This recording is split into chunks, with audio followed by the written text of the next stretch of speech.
All right, shalom, shalom. First and foremost, as always, I like to give all praise, honor, and glory unto Yahweh, Bahashem, Yahweh Shai, Bahashem, Racha HaKodash, double honors unto the apostles and elders of Great Millstone who rule well. Salutations to you, sincere, hopeful, elect Akim, pushing the word of Yahweh, Bahashem, Yahweh Shai, in spirit and in truth. La Ma'a Arabayim Arabai Alat, which is to say 244,000. Okay, so unto 144,000 Shalom, which that's the number in which we are trying to be a part of. All right, we pray that we are called and chosen. So, in this lesson, I want to get into an example of a cursed land.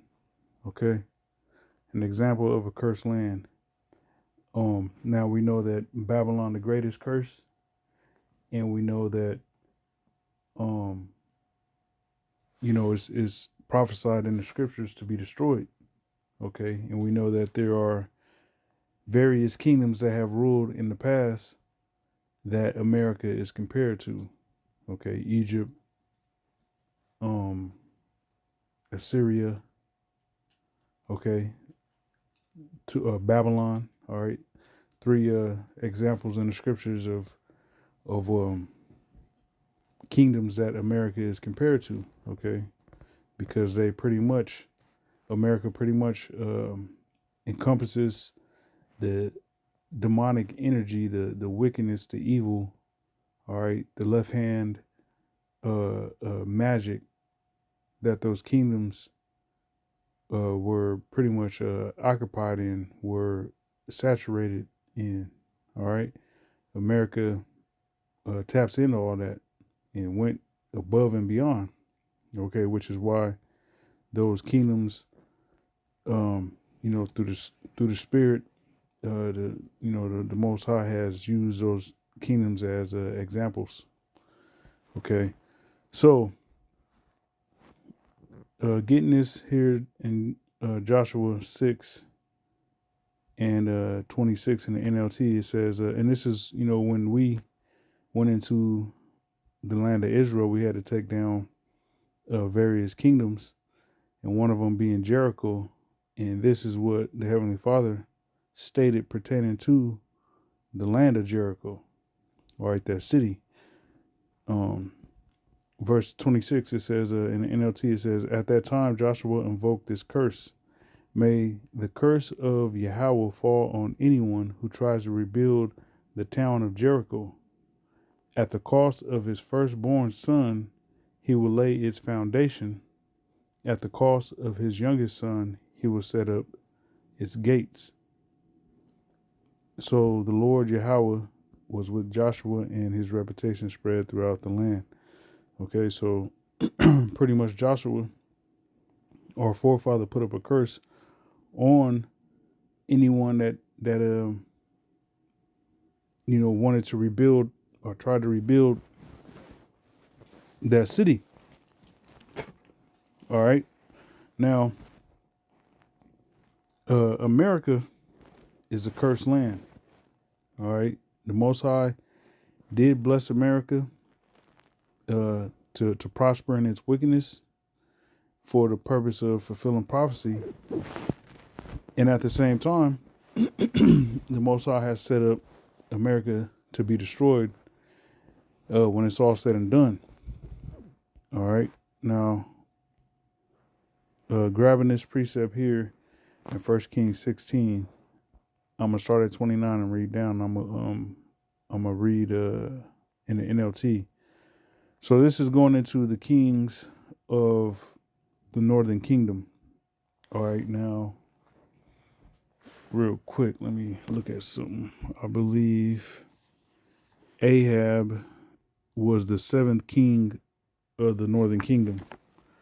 There were 6 other kings before him, and 2 of them actually were Issacharites, a father and a son, that were Issacharites that ruled in the northern kingdom. And it was the third king of the northern kingdom, which was an Issacharite, was a Baasha, and the fourth king of the northern kingdom, which was Baasha's son, uh, Elath. They were both northern kingdom kings, father and son of the tribe of Issachar, because you had Baasha, who had actually, which was Issachar. He actually assassinated Nadab, which Nadab was the second king of the northern kingdom.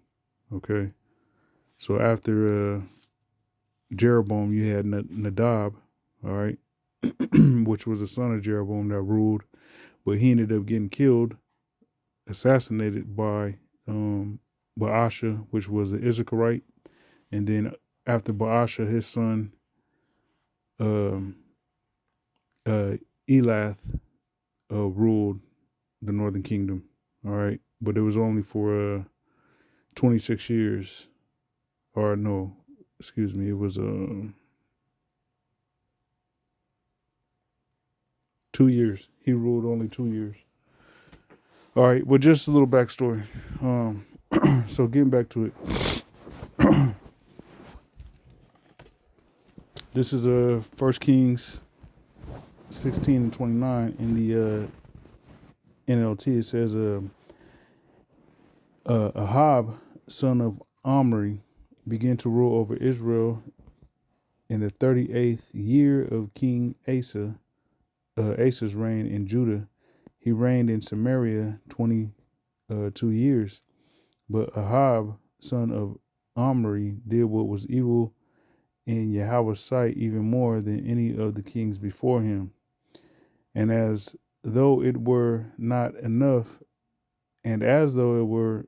to follow the example of Jeroboam, he married Jezebel, the daughter of King Ethbaal of the Zidonians, and he began to bow down in worship of Baal. All right, so Ahab was going off, getting down with the gods of the Zidonians. Okay, verse 32, it says, first Ahab built a temple and an altar for Baal in Samaria. Okay, so he was building temples for idols. All right, which is a no-go for us being Israelites. Then he set up an Asherah pole, which those Asherah poles were pretty much demonic. They were demonic, kind of like a totem pole or a sculpture of a deity. All right, in which invoked the gods of the heathen. You had Israelites that even set those up. Okay, matter of fact, pertaining to the southern kingdom, you had, it was Asa, all right, he was a good king for the northern kingdom. For the southern kingdom. All right, Asa, he was the third king of the southern kingdom. All right, so you had Abijam that came after Rehoboam. All right, he was the second king after the first king to rule after Rehoboam. So he was the pertaining to the split, he would be the second king to rule over Judah, and then after that, his son Asa ruled, which made him the third king of the southern kingdom. Now, I believe it was Asa. His he had to put away his grandmother. All right, he pretty much put his grandmother on the on the spot for doing wickedness. Okay, because she even had a one of those Asherah poles made of her. All right. Matter of fact, let me see.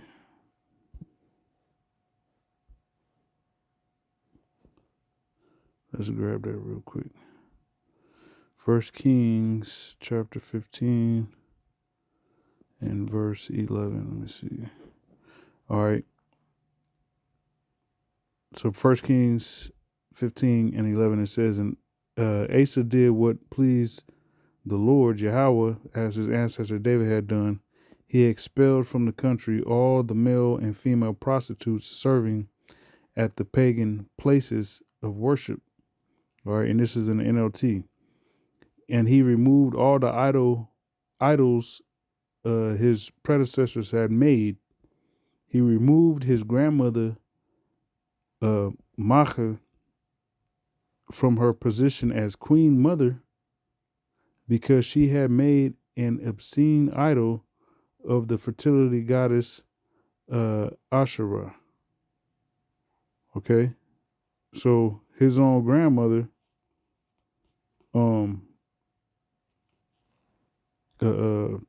made an idol. Actually, is this?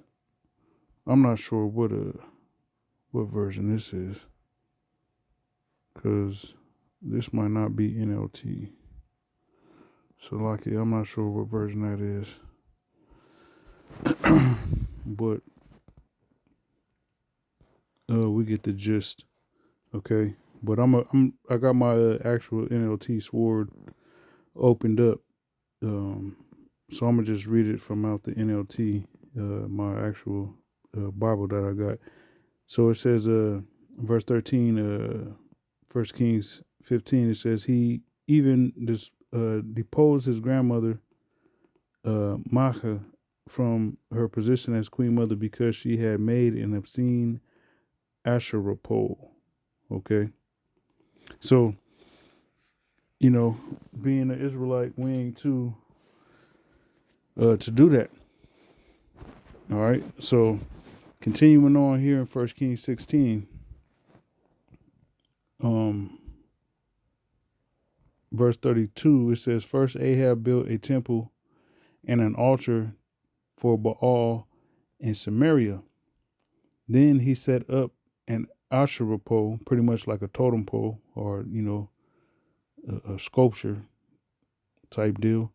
He did more to provoke the anger of Yahweh, the power of Israel, than any of the other kings of Israel before him. It was during his reign that Hiel, a man of Bethel, rebuilt Jericho. All right, so this is the point of me reading this, is getting down to the end of his rulership. All right, as you read it in the scriptures, it mentions this about Hiel rebuilding Jericho. Okay, which we just read the curse that Joshua put up on that individual that would do that. Okay, it says when he laid the foundations, it cost him the life of his oldest son, Abiram. So the Heavenly Father had judgment come down on Abiram, his oldest son. However, it took place. However, that man died, whether he got sick and died or got killed or natural causes or whatever, it was because of his father rebuilding that city, the city of Jericho. It says, and when he completed it and set up its gates, it cost him the life of his youngest son, Segub. This all happened according to the message from Yahweh concerning Jericho spoken by Joshua, son of Nun. Okay, so that land, Jericho, had a curse put upon it that affected the individual that decided to rebuild that city. Now, America is cursed, all right? Like stated, America is cursed, and this place is going to be destroyed. It's going to be taken out. All right, so being that Nineveh Assyria, Nineveh being the capital of ancient Assyria, is compared to as America. America is compared to Assyria, should I say? Um, the when we read here in Nahum, the judgment prescribed for Nineveh, we can apply that to America today.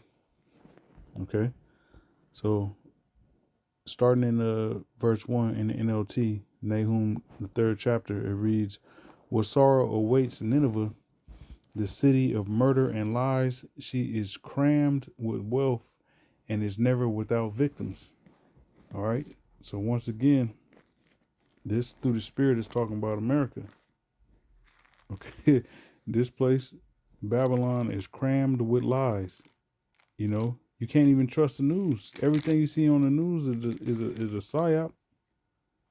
Nothing on the news is actually what it is. Okay. It's all fabrication. All right. And she is never without victims. All right. This place is you know, people die every day. Getting robbed, damn, getting hit by trains, your car stalled on the train tracks. You know, shit. Look what ICE is doing, shooting people. In the streets. Whether those is psyops or not, those is going to lead to, on a mass scale, that actually happening. All right, to people that in their mind want to defend their rights via the Constitution. But this place is never without victims, man. Everything in this society is designed to kill you, whether it's a slow death or that jump shot, for example, that took a lot of people out in a short amount of time. All right, this place is never without victims. Okay. It says, hear the crack of whips, the rumbling of wheels, horses' hooves pound, and chariots clatter wildly. All right, so in the ancient world, that was a form of transportation. A chariot, which was pulled by horses. Well, modern day chariot is these damn vehicles. All right, I just had my window open not too long ago, and I'm hearing on the road, loud ass sports cars, big trucks that got them damn demonic ass exhausts. And people just driving up the road just hella fast. All right, so this is the modern day version of what what's written here in Nahum. We actually living it and seeing it. Okay. Verse 3, it says, "The flashing swords and glittering spears, as the charioteers charge past, there are countless casualties, heaps of bodies, so many bodies that people stumble over them." Okay. So going into Esau's military and his the police. All right. You look at the flashing swords and glittering spears. You look at these police, man. All right, you just driving, you going to work, you going to go handle business, run to the grocery store, or make a stop at the bank or whatever. You gotta. There's police. It's not uncommon to just see cops out. In the ancient world, it was the police. I mean, excuse me, not the police, the military. All right, the police is nothing more than a different form of the military. All right, they are militarily trained. All right, to pretty much go against a domestic threats, so to say. The bad people that are domestic. which is the populace of America. Meanwhile, you have the military, the Navy, the various branches, the Navy, the Army, Marines, Air Force, so on and so forth. They're trained to combat, what's the word? Combat enemies that are foreign. Okay, that's the only difference when you really boil it down. Okay, so it's not unaccustomed, so like unaccustomed to see just police just riding all over the place everywhere, flashing them damn lights, pulling people over, harassing people. You know, back some years ago, when niggas really start getting popped, by the police, during traffic stops, man, niggas were scared, man. Niggas were scared to get pulled over because, the most I was putting the spirit on Esau to just blast niggas. Okay. But yeah, going into, Esau's military. Verse 4 says, all this because Nineveh, the beautiful and faithless city, mistress of deadly charms, enticed the nations with her beauty. She taught them all her magic, enchanting people everywhere. Okay, so this whole Hollywood, all right, magic, okay, Freemasonry, and which that didn't start here in Babylon, but they took it to another level. Along with even the banking system, how Esau perfected capitalism with America. All right, all nations wanted to come here to get rich. They knew this was the place to come if you wanted to get rich. All right, and while they came here, they got polluted with, democracy and ideologies and things of that nature. Okay, so America enchanted, all the nations. Verse 5, it says, I'm your enemy, says Yahweh of heaven's armies, and now I lift up your skirts and show all the earth your nakedness and shame. And that's what's happening with Babylon. You see the actions that America is taking, just going rogue, and, Donald Trump not respecting and honoring any treaties, any agreements, any pacts that he's signed with, all kind of nations. Whether it's Arab nations, whether it's China, whether it's the United Nations, whether it's NATO and the EU, okay, whether it's Canada, he's just going rogue, man. Tripping, all right, and the nations is perceiving that as shameful. That's a shame, which is why they don't want to do any type of business or anything of that nature with America. They don't want to be allies with America any longer, Verse 6, it says, I will cover you with filth and show the world how vile you really are. All right, you look at the Epstein situation. All right, you look at all these political scandals dealing with all the presidents. All right, but more so, it's been since Obama got in office, it was really a pretty much prying into the wickedness of all these presidents, to where it just became mainstream, to where the populace, all right, the commoner here in America, knows about the wickedness that these presidents are into. All right, and really that stems from the apostles and elders, with the advent of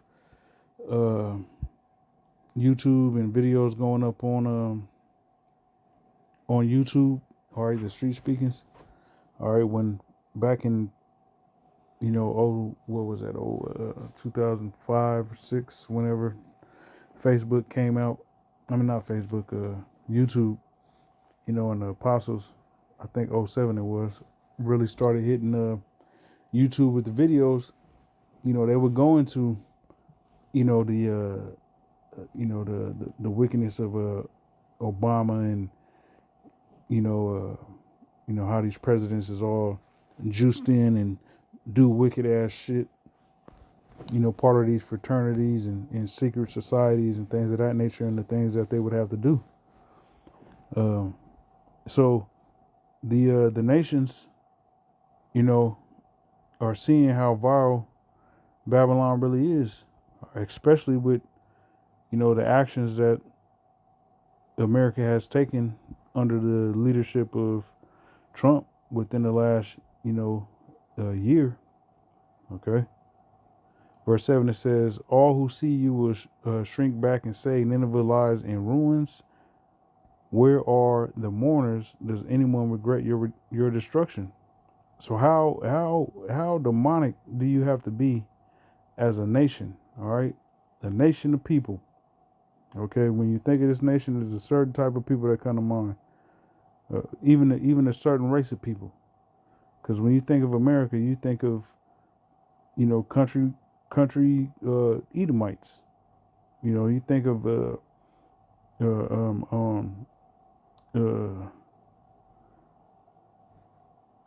what's the word, man?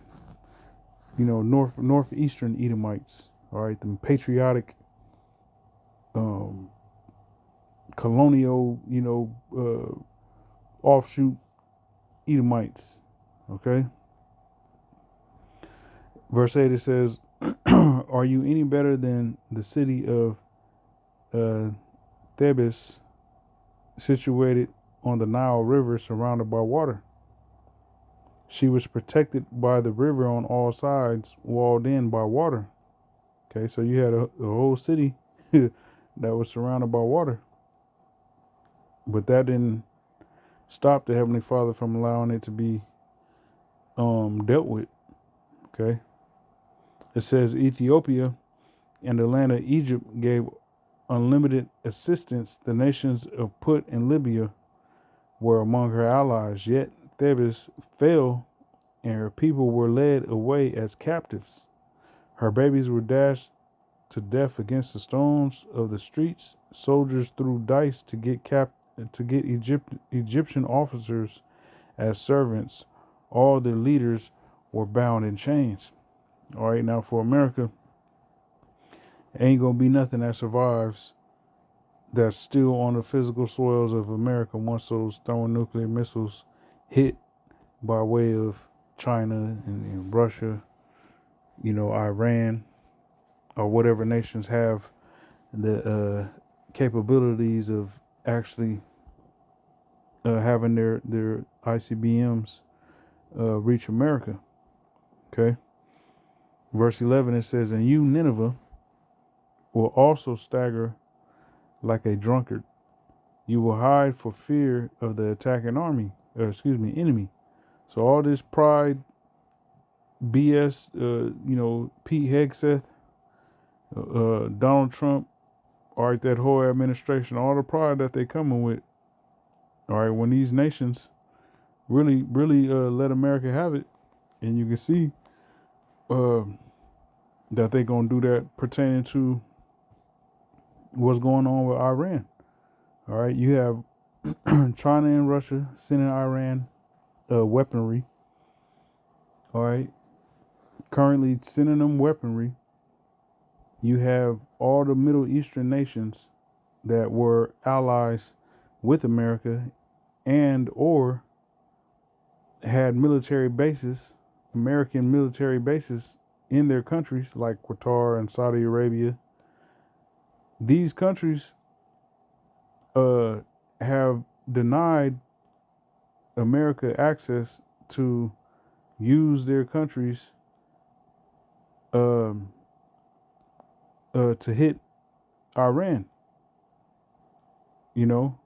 Whether that's America staging weapons there, or staging jets there to be able to scramble and get to Iran and fly over Iran and drop bombs or hit other targets in the region.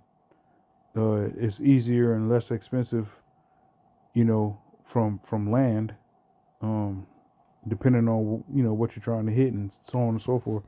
But these nations that were allies to America, that even have military bases there, have denied to assist America in attacking Iran, because Iran has stated that if they do so, any nation that helps that helps America attack Iran, Iran has stated that they are targets.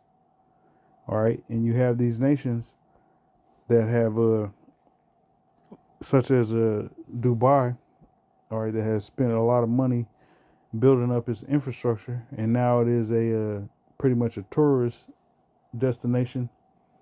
All right, they don't want to be bombed. They don't want to be hit with missiles, because then they got to rebuild all that money they spent. The infrastructure is in certain areas will be destroyed, and it's going to take time and money to rebuild that. All right, so these nations in the Middle East aren't looking forward to that, which is why they're not assisting America in bombing Iran. So at the end of the day, once again, in verse 11, NLT, Nahum, the 3rd chapter, it says, "And you, Nineveh, will also stagger like a drunkard. You will hide for fear of the attacking enemy. All your fortresses will fall.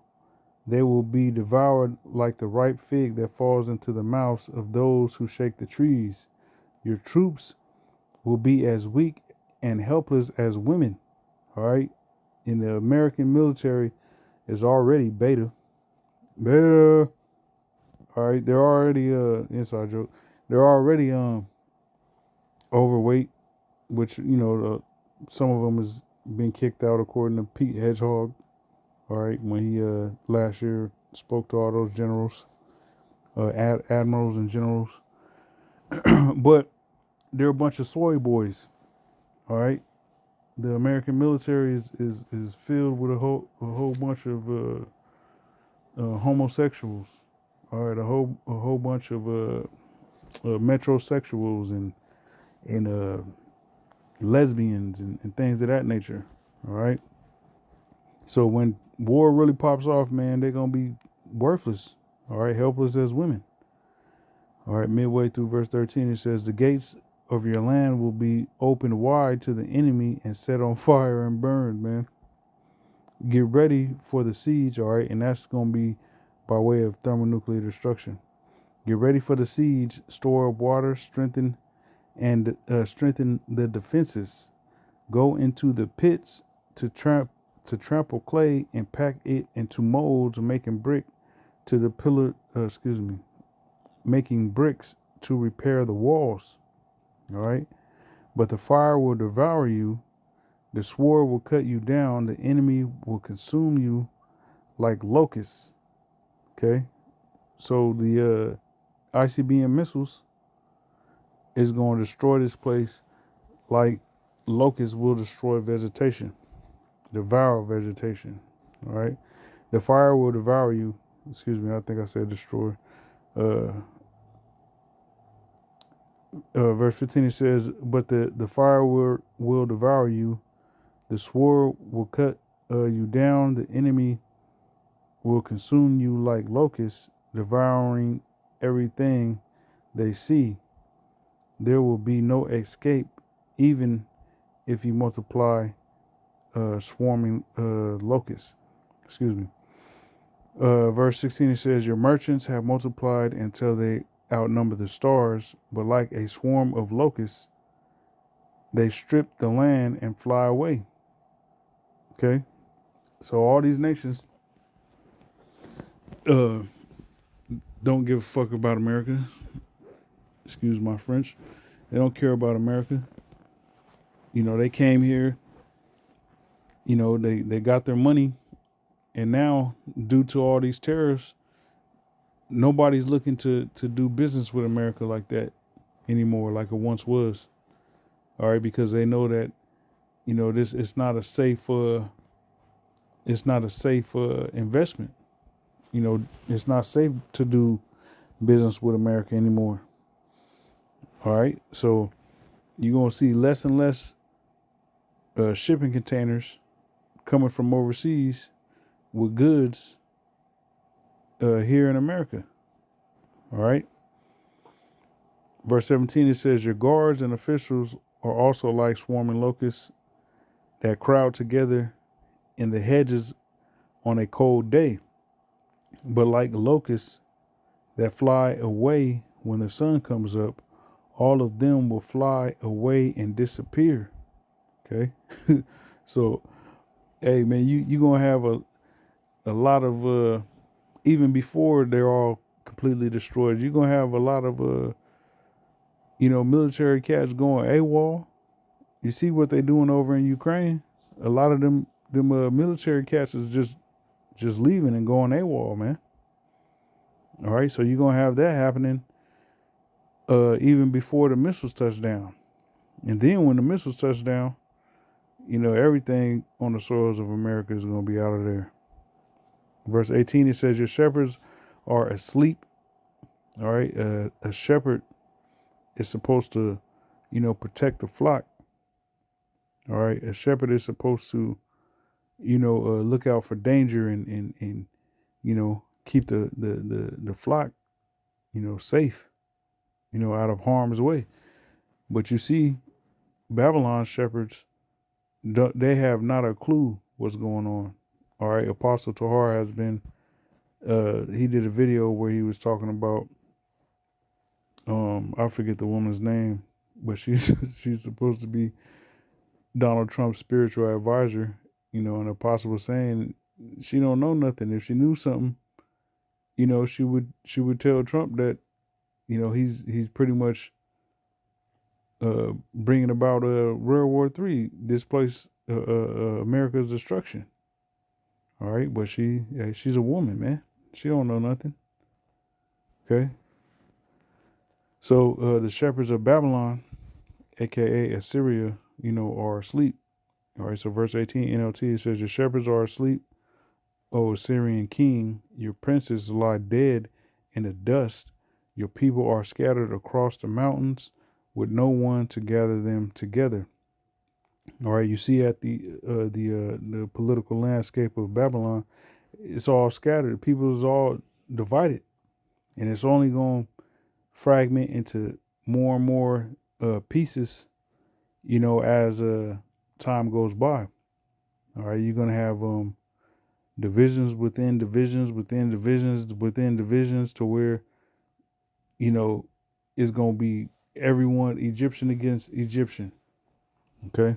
There's going to be divides and subdivides and just all out chaos here in America, and usually, when you in a Hollywood movie, Esau portray, one individual as having the ability to bring people together, or some political figure that the nation rallies behind. Oh yeah, we stand, behind him. We stand with him because he's for. No, that's over. That's over. Okay, those days are done. Verse 19, it says, there is no healing for your wound. Your injury is fatal. All right, America has gone too far. Nothing Babylon does, nothing America does is going to change its date with destiny, which is destruction by way of thermonuclear missiles. Okay? Your injury is fatal. All who hear of your destruction will clap their hands for joy. Man, that's crazy. The whole planet is going to rejoice and clap. Everybody who hears that America is completely destroyed with fire is going to be clapping. They're going to have joy, which lets you know how demonic this place is, how valuable this place is, or in a righteous sense. Okay. It says, where can anyone be found who was not suffered who has not suffered from your continual cruelty. All right, and that's saying a lot. Everybody has suffered on the planet Earth, has suffered to some degree because of Babylon's cruelty. You know, at least every nation has suffered uh, because of, you know, America's cruelty. So ain't nobody gonna give a damn when this place is destroyed, man. All right, they only gonna care about that money that they gonna lose out on, which is already starting. Isaiah 13 in verse 19 in the NLT, it says, Babylon, the most glorious of kingdoms, the flower of Chaldean pride, will be devastated like Sodom and Gomorrah when the Most High destroys them. Okay, so Nineveh, what we just read in Nahum, is an example of a kingdom that was destroyed, you know, and pretty much was cursed. And at a certain period of time, you know, the curse that Jonah, the prophet Jonah, put up on Nineveh actually came to pass. At the, you know, by way of or not by way, but during the time of Tobias. Okay, found in the book of Tobit. All right, Tobit's son Tobias was, you know, living and alive when you know, Nineveh was actually destroyed. Okay, so America is compared to as Sodom and Gomorrah, which that needs no explanation. All right, go outside and drive around long enough, or go to the store or something, and be there long enough. You're gonna see, you know, women trying to be men and men trying to be women. You know, you're gonna see things that you don't know if it's a man or a woman. You know, and that used to be few and far between in times past, like a decade ago. Now that shit is everywhere. Okay, especially up here in Washington, Western Washington. You know, you see transformers like it's crazy. The rate of transformers you see. You know, living in Western Washington. All right, so you know, we clearly see why the Heavenly Father is going to destroy this place, as He did ancient Sodom and Gomorrah. All right, which actually, let me grab that real quick. Revelation. What is that? Revelation.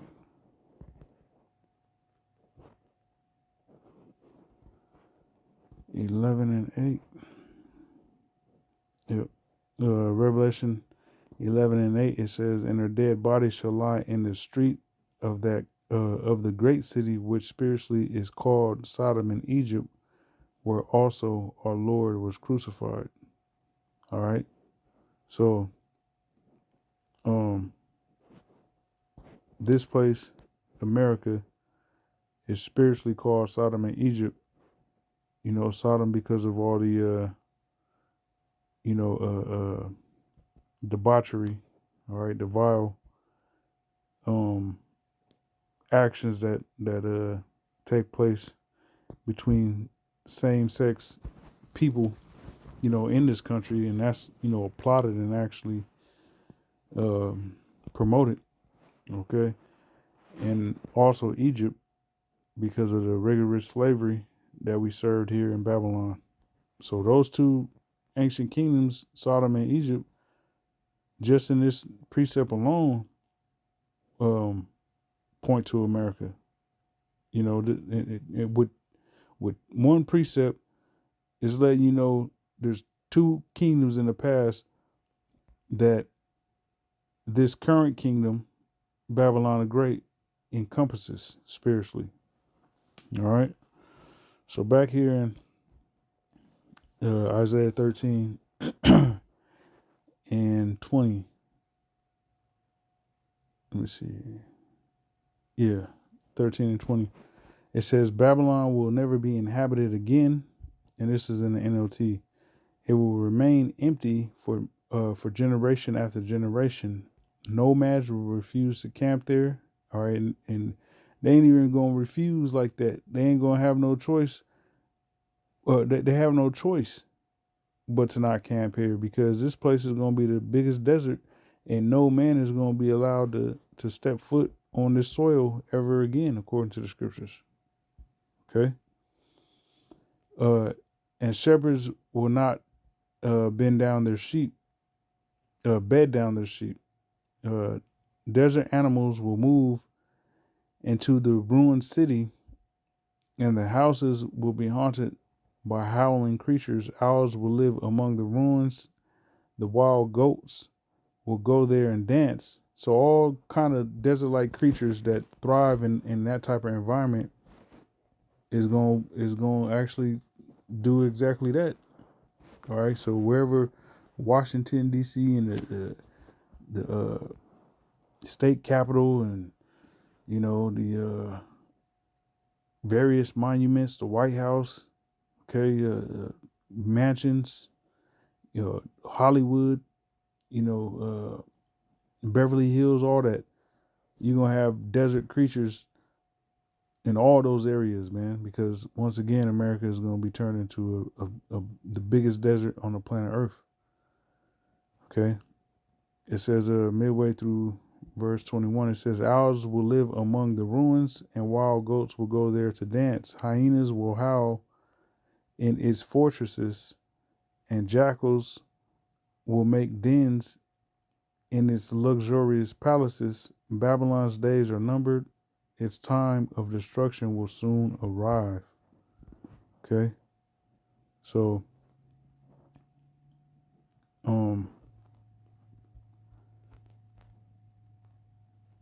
yeah, and that's why it's good to know the KJV, to be read in the KJV before jumping to the NLT, because just something I'm just looking at, how it says in verse 22, hyenas, it doesn't even say that in the KJV. They just added that. And the reason why I was thinking that is because hyenas ain't even native to the Western Hemisphere. All right, hyenas are not native to America. You do have hyenas that might be locked up in zoos, in Canada, or even Mexico or something like that. But any hyenas that's here in Babylon is going to be barbecued. So I was just thinking about that as I was reading this. Now, unless those hyenas from the zoos of other regions or whatever, traveled and after America is destroyed and the fire subsides, and make their resting place in Babylon, the desert of Babylon, then okay. But outside that, man, that's why we stick to the KJV. All right. Despite us reading the NLT, we read it for edification purposes, but KJV is where it's at. But that pretty much wraps up the lesson I had prepared. I just want to get into an example of a cursed land, a cursed kingdom. All right, so Lord willing, I pray this was edifying. Until next time, shalom.